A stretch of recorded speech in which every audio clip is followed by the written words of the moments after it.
All rise. Judge Vanderbeek Court is now in session. Judge, this is case number JVB 1017, Allen case. Judge, both parties have been sworn. Thank you. You all may be seated. Okay, Mrs. Allen or Miss Allen? It's Mrs. still. Mrs. Okay. You brought this case before the court. What's going on? Well, my husband and I have been separated for 5 months. Okay.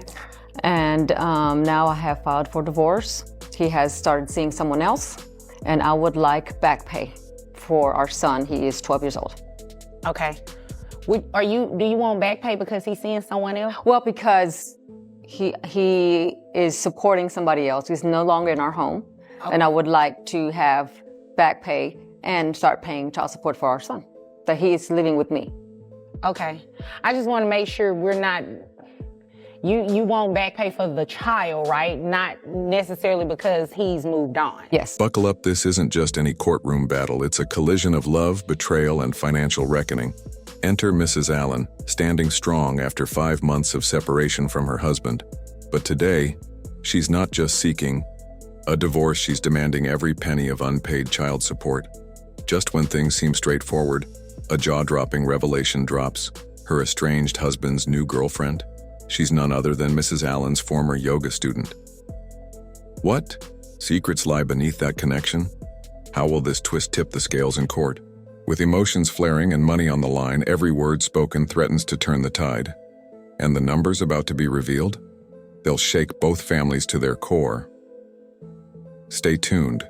This is only the beginning. Okay. Since he left, has he given you any type of support? Yes. Okay, how much? About 600. 600 each month? Money orders every month, ma'am. Okay, money orders? Okay, good. And it looks like you turned those in to me. Okay. So you want child support and back pay? Mm-hmm. Yes. Okay. And what do you have to say about that? I don't think I need to give back pay. It's like we just had mentioned. I've been giving her $600 every month in money orders. Plus I take care of the insurance. Okay, and how much is the insurance exactly? Insurance is $109. Okay, and I like that you came prepared with your notes and stuff. You don't see too many people come to court with their documents, so that's good. So about this significant other, do you believe that that's the reason you're being brought to court now? Yes, completely. Okay, is there a story behind that? Like, did they have an argument, a disagreement? Well, they don't like each other. I mean, obviously. Well, thing is that she's a yoga instructor. Okay. And she works, she does her yoga. And the woman I'm seeing now actually is a former student of hers. Oh, so you know her. Knew her. You knew her? Yes. Were you guys friends? She was acquaintance that I'd help her, took her under my wing. She's younger, she's 20 years younger than me. And you're mad about that?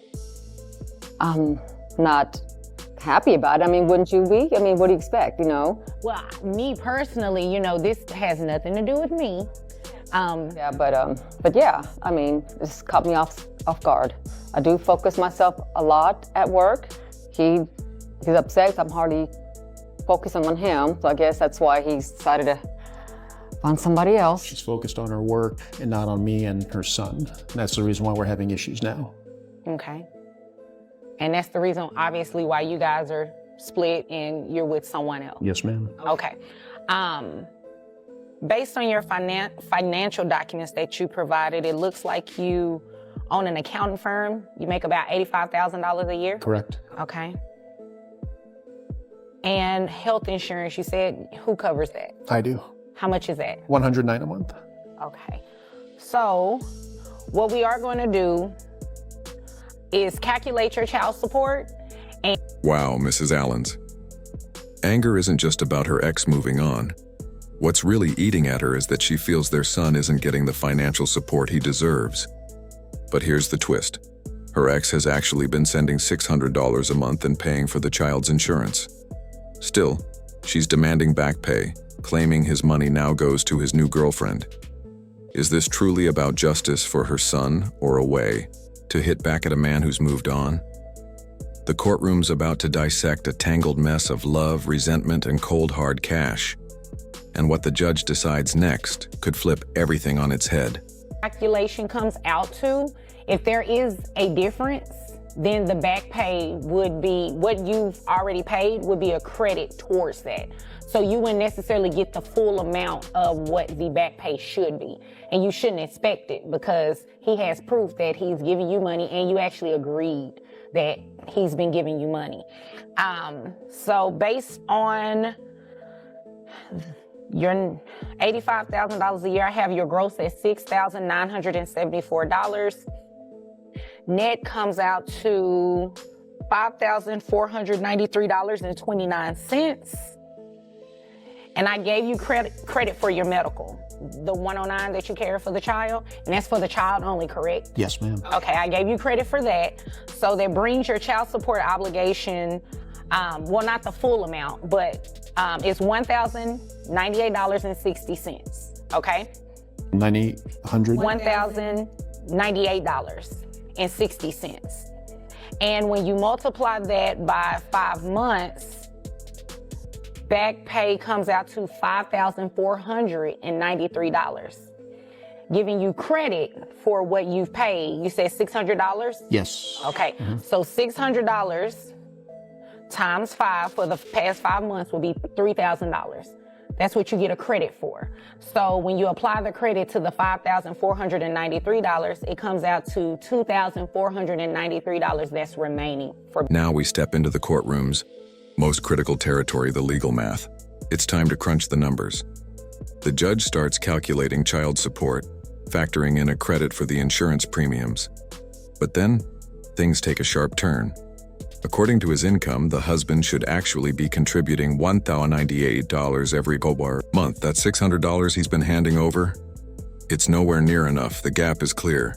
But does he have a case by arguing that his contributions plus the insurance make up for it? Or is he clearly falling behind on his responsibility?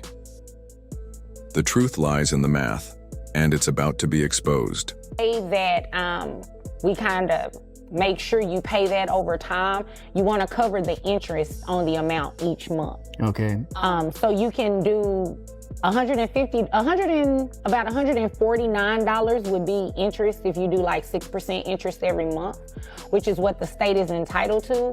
So about $150 a month would cover the interest, and you would add that to the monthly child support obligation. So that would make your full monthly child support obligation of $1,248.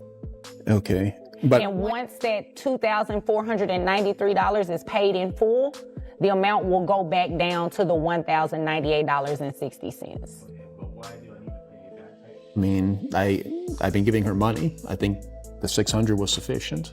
Well, technically, it is good that you did give her money, but your child support obligation based on what you make comes out to about $400 more than that. So you were short. Had you been giving her $1,000 a month, it would have probably. Now we hit the breaking point: back pay. The judge isn't mincing words. The husband owes money for the past 5 months. But there's a catch: his $600 monthly payments count as credit. Here's how it shakes out. The total back pay is set at $5,493 hour. Subtract the $3,000 he's already paid, and the remaining balance lands just under $2,500. But hold off on the relief, this story's not done yet. The state plans to tack on interest to that balance. Think about it. Each month, the total grows like a financial time bomb ticking away in the background. Be $100 or something like that. But yeah, that's the reason why you have back pay owed. But you did get a credit for the $600 that you did give her for the past 5 months. Hold on, things just got intense. The judge delivers the final ruling. For the next few months, the husband must pay $1,248 each month. That figure covers both regular child support and the interest on his back pay. But here's the twist: once that debt is cleared, his monthly obligation drops back to $1,098. Fair? That's the question. After all, he's only been putting in $600 a month for 5 months. He could have done more, but now the consequences are here. In court, Fairness doesn't always look like justice. It's often just the legal result of what's already been done. Okay. Do you all have any other questions? Anything else we need to discuss here today? Okay. Well, if there's nothing further, you all are dismissed. You're welcome. And just like that, the gavel falls, leaving the husband facing a serious financial reckoning. Even after 1 month of paying $600, he now owes an additional $2,493 in back pay, plus a new monthly obligation of over $1,200. But here's the burning question. Is this justice served? Or has Mrs. Allen pushed the limits too far? Did the court get it right, or was $600 more than fair all along? We want to hear your take. Drop your thoughts in the comments. And if this case had you hooked, don't forget to like, subscribe, and stick around. There are plenty more explosive courtroom showdowns coming your way only on Truth, of course.